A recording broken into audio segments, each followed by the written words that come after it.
미국 오클라호마 주립대의 한 연구팀이 동물의 지능의 한계가 어디까지인지 알아보기 위해서 15세 된 침팬지에게 수화를 가르쳤다고 합니다. 온갖 노력을 다해서 140여 개의 단어를 가르치고 이 단어를 자기 생각에 따라서 결합할 수 있도록 해 보았습니다. 이 침팬지가 수화를 통해서 어떤 의사를 표현하는지가 굉장히 중요한 관심사였습니다.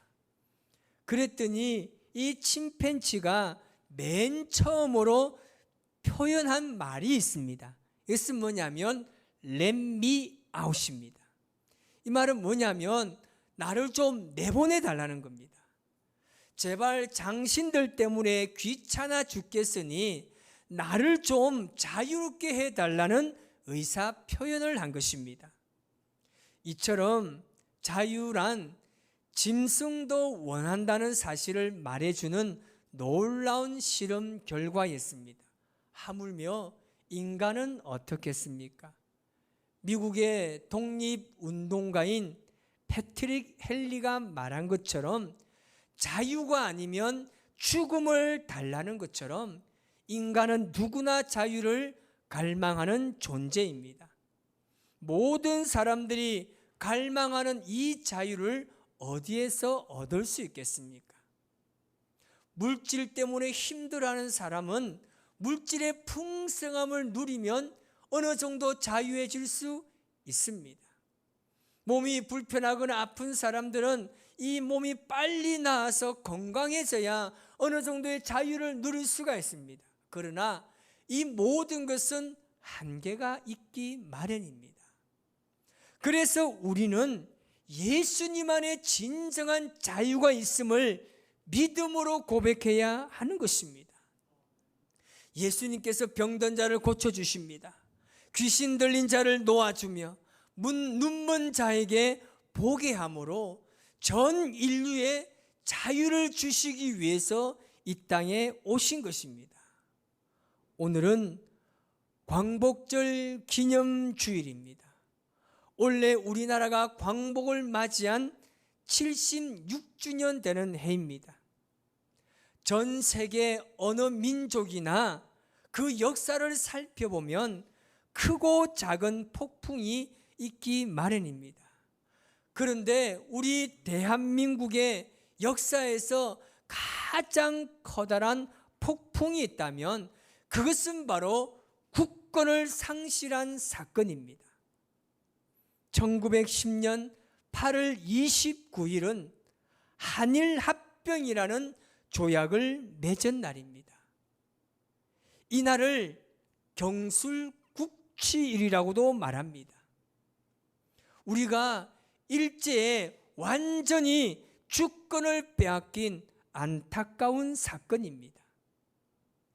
1945년 8월 15일까지 36년간의 일제강점기 시대를 보내면서 우리나라는 민족의 정신과 문화와 언어, 심지어는 개인의 이름까지 빼앗기는 고통과 고난의 시간을 우리는 보냈습니다. 이 시기에 우리가 겪은 고난과 아픔을 결코 잊을 수가 없습니다. 저는 이 사건을 직접 경험하지는 않았지만 이 일제강점기 시대에 우리나라는 물론이요, 수많은 교회가 엄청난 탄압과 핍박을 받은 사건을 역사를 통해서 알 수 있습니다. 우리나라가 일제시대를 통해서 엄청난 박해와 핍박을 받을 때 우리 믿음의 선조들은 하나님께 부르짖어 기도하기 시작했습니다. 나라를 지키기 위해서 목숨을 아끼지 않았고 목숨을 내어놓고 신사참배를 거부하면서까지 신앙을 지켰습니다. 6.25 전쟁 당시는 가장 많은 성도가 순교를 당한 교회가 있습니다. 전라남도 이 영광에 있는 염산교회가 그 교회입니다. 지금 이 교회는 원래 있는 교회를 완전히 다 복구한 상태입니다. 이 염산교회 성도들은 죽창과 칼에 찔리고 이 목에 큰 돌을 못 대라 생매장과 생수장을 당하면서 총 77명의 순교자가 나왔습니다. 염산교회를 당시에 담임하고 있던 김방호 목사님의 가족 8명이 한꺼번에 순교를 당했습니다. 당시에 이 사람들은 김방호 목사님의 아이들에게 이야기합니다. 그 아이들에게 장작을 손에 쥐어주면서 이 장작으로 아버지를 때려서 죽이면 너희들은 살려주겠다고 하면서 정말 악랄하게 순교를 당했습니다. 김방호 목사님의 자녀 중 유일하게 둘째 아들이 살아남았습니다. 아버지의 뒤를 이어서 염산교회 4대 교역자로 부임하면서 이 김익 전도사님의 첫 번째 설교가 많은 사람들의 마음을 울렸다고 합니다. 그 내용은 이랬습니다. 나는 이곳에 내 부모와 형제들의 원수를 갚으러 내가 지금 이곳에 왔습니다. 원수 갚는 것이 무엇이겠습니까? 그들을 예수 믿게 해서 천국 가게 하는 것이 하나님 앞에 참된 원수 갚는 일이 아니겠습니까? 여러분도 저와 함께 이 일에 힘을 합쳐주세요. 김익 전도사님의 첫 번째 설교의 내용의 핵심이었습니다. 여러분, 과연 내가 그때 그 현장에 있었다면 나라를 위해서, 복음을 위해서 죽음을 각오하고 순교할 수 있었을까요? 결코 쉬운 일이 아닙니다. 오늘 우리는 이 말씀을 통해서 나라와 민족을 위해서 목숨을 내어놓은 사람들을 보고 우리는 교훈을 받아야 합니다. 바로 에스더와 모르게다라는 이름입니다. 당시 유대인들은 바벨론의 포로로 잡혀가고 난 이후에 고향으로 돌아가지 못하고 그곳에 정착하며 살았던 사람들이 많이 있습니다. 당시 아하수르의 왕이 하만이라는 사람을 모든 대신들보다 높은 자리에 앉혔습니다.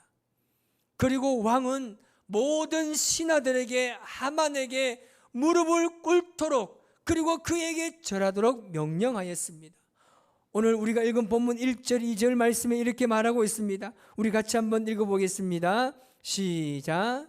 그 후에 아하수에로 왕이 아각 사람 함므다다의 아들 하만의 주의를 높이 올려 함께 있는 모든 대신 위에 두니 대궐문에 있는 왕의 모든 신하들이 다 왕의 명령대로 하만에게 꿇어 절하되 모르드게는 꿇지도 아니하고 절하지도 아니하니. 아멘. 하만에게 주어진 이 권력과 권세는 왕에 버금가는 것이었습니다. 백성들이 왕에게 절하듯이 하만에게 무릎을 꿇고 절을 해야만 했습니다. 그러나 유독 한 사람은 하만에게 무릎을 꿇지도 않고 절하지도 않았습니다. 그가 바로 모르드게입니다. 대궐 문에 있던 그들의 동료들은 몇 날 며칠 모르드게에게 계속해서 권합니다. 왜 왕의 명령을 거역하느냐고. 왕의 명령을 거역하면 죽음뿐인데 그에게 무릎을 꿇고 절하라고 계속해서 이야기합니다. 그러나 모르드게는 결코 무릎을 꿇지도 않고 절하지도 않으면서 그에게 자신의 출생의 신분을 이야기합니다.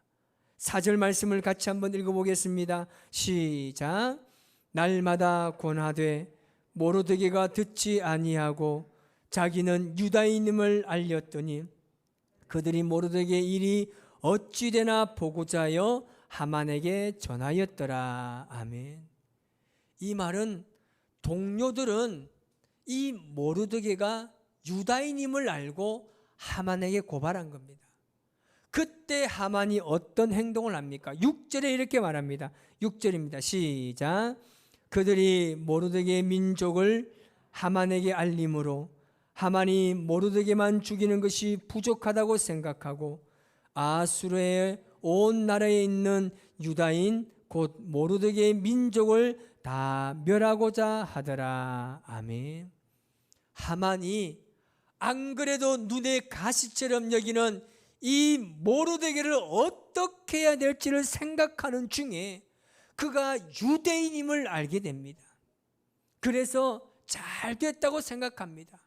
내가 모르드게만 죽이는 것이 아니라 이번 일을 통하여서 모르드게 민족인 유대인들 모두 내가 다 완전히 멸하겠다고 결심합니다.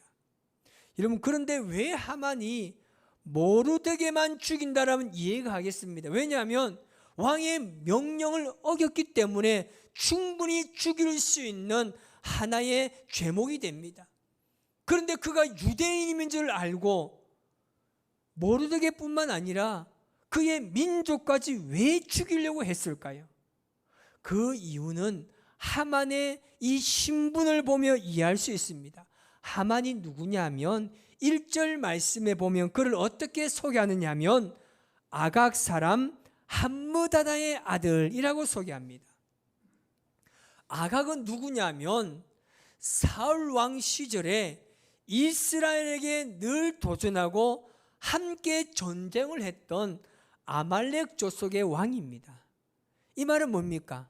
하만이 아말렉 왕족의 후손이었다는 사실입니다. 아말렉은 이스라엘과 늘 긴장 관계에 있었습니다.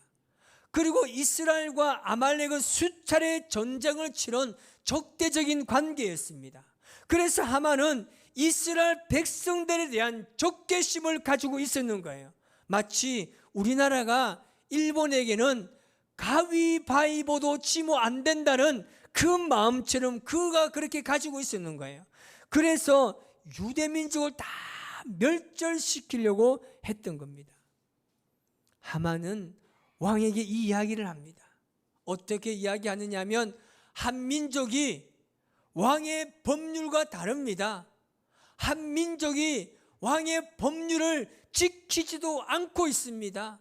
이 민족을 어떻게 생각합니까? 왕을 위해서라도 이 민족을 다 진멸해야 된다고 이야기합니다. 그러면서 하만이 제안을 합니다. 왕에게 내가 유대인들을 학살할 때에 그 드는 모든 비용과 그들이 없어지면서 발생하는 세금까지 내가 모든 금액을 지불하겠다고 왕에게 제안합니다. 하만이 제안한 금액이 은 1만 달란트입니다. 이 은 1만 달란트는 당시 페르시아 제국이 1년의 수입의 3분의 2에 해당하는 굉장히 엄청난 금액이었습니다.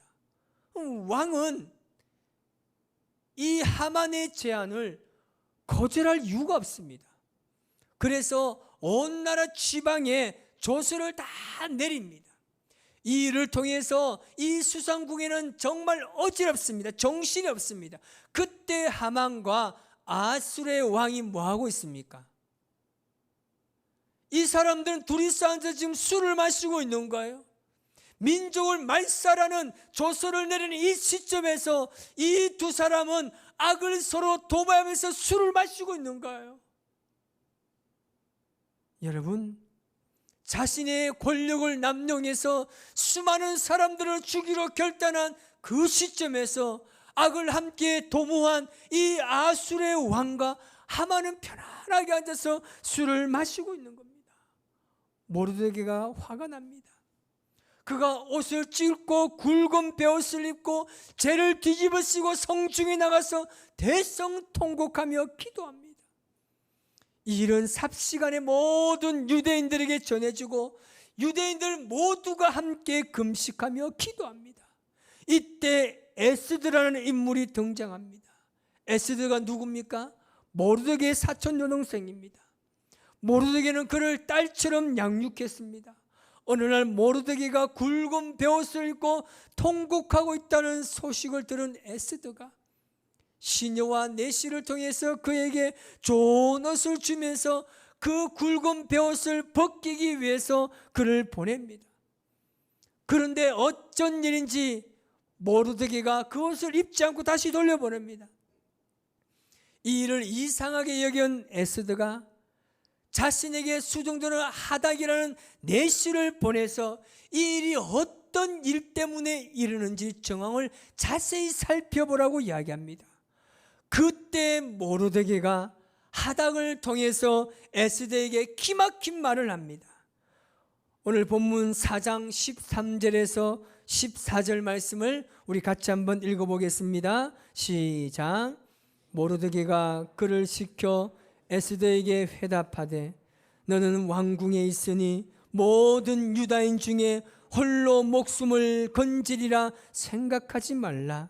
이때 내가 만일 잠잠하여 말이 없으면 유다인은 다른 데로 말미암아 노임과 구원을 얻으려니와 너와 내 아버지 집은 멸망하리라. 내가 왕후의 자리를 얻은 것이 이때를 위함이 아닌지 누가 알겠느냐 하니. 아멘. 이 에스더가 충격적인 말을 듣는 거예요. 에스더가 유대인을 학살하려는 하만의 음모를 알고 고민에 빠집니다. 당장 왕에게 달려가서 도움을 요청하고 싶었지만 왕이 부르기 전에는 그 앞에 설 수가 없었습니다. 왜냐하면 이를 어기면 죽어야 하는 법이 있기 때문입니다. 여러분, 그런데 보십시오. 따지고 보면 하만의 유대인 말살은 에스더가 해결해야 될 문제가 아니었습니다. 에스더는 그냥 왕궁에만 있으면 안전하기 때문입니다. 에스더가 유다인이라는 사실을 아무도 모르고 있었습니다. 그냥 모른 척하면 그냥 편안하게 살 수 있습니다. 그러나 에스더는 이 사실을 지켜보고만 있을 수 없습니다. 그래서 그는 결단합니다. 왕에게 부름을 받지 않은 채로 왕에게 가서 하만의 업무를 내가 말하겠다고 이야기합니다. 그러면서 모르드게에게 부탁을 합니다. 오늘 4장 16절 말씀을 같이 읽겠습니다. 시작. 당신은 가서 수산에 있는 유다인을 다 모으고 나를 위하여 금식하되 밤낮 3일을 먹지도 말고 마시지도 마소서. 나도 나의 시녀와 더불어 이렇게 금식한 후에 규례를 어기고 왕에게 나아가리니 죽으면 죽으리라 하니라. 아멘. 에스더가 자신의 안위만 걱정하는 사람이었다면 고민할 필요도 없이 왕을 찾아가지 않았을 겁니다. 그러나 에스더는 하나님께서 사랑하시는 유대 민족을 자신의 목숨보다 더 사랑하는 사람이었습니다. 그래서 내가 죽으면 죽으리라는 고백과 함께 왕 앞에 설 수 있었습니다.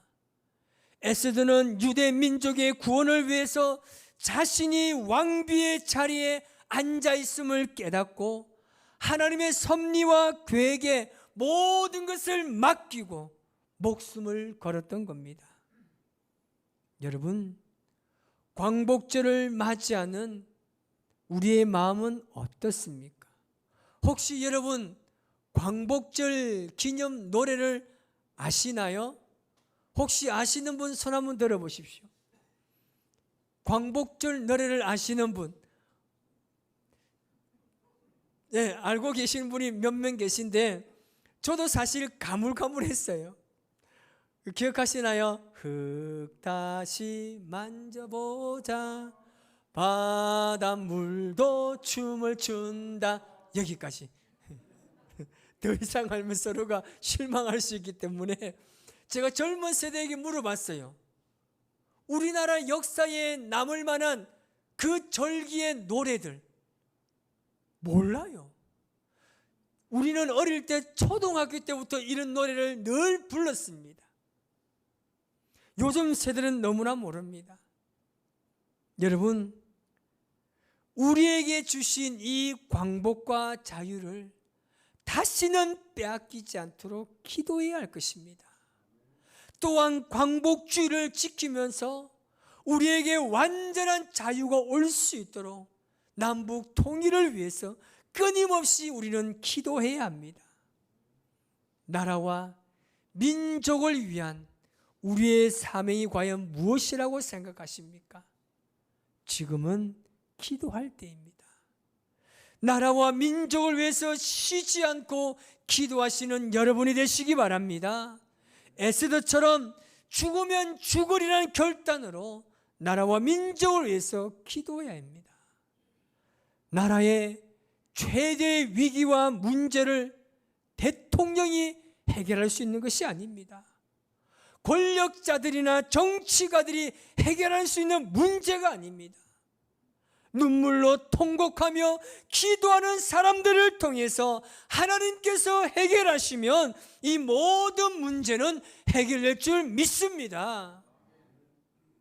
여러분, 저는 대한민국을 생각할 때마다 너무나 감사합니다. 제가 이 나라에 태어난 것도 너무 감사합니다. 그렇다면 우리가 나라와 민족을 위해서 그냥 있으면 안 됩니다. 에스더와 모르드게, 유대 민족들이 나라의 엄청난 비극 앞에 철저하게 기도하는데 어떻게 기도합니까? 밤낮 3일 동안 먹지도 마세요, 마시지도 말면서 기도해야 될 때라고 이야기합니다. 우리가 얼마나 나라와 민족을 위해서 기도해야 했습니까? 이제 우리는 매일매일 이 나라와 민족을 위해서 기도하시기 바랍니다. 제게 오늘 메일이 하나 도착했습니다. 남북 통일을 위해서 기도해 주십시오라고 메일이 왔습니다. 그 메일의 내용을 보니까 이런 거예요. 우리 봅시다. 우리가 남북 통일을 위해서 기도할 때 이렇게 기도해야 됩니다. 전쟁이 없는 평화 통일을 위해서 기도해야 됩니다. 외국의 개입이 없는 통일이 되어야 합니다. 북한 내에서 내전이 있어서는 안 됩니다. 북한이 독재를 포기하고 스스로 자유민주주의를 선택해야 합니다. 북한 스스로 남북 통일을 원해야 합니다. 자유민주주의 대한민국이 주도하는 통일이 되어야 합니다.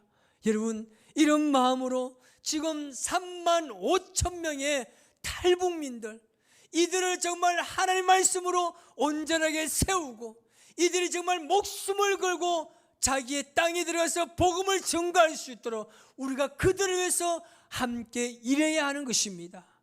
여러분, 결코 나라의 자유가, 나라의 행복이 어떤 사람을 통해서 이루어지는 것이 아닙니다. 우리 모두가 함께 해야 합니다.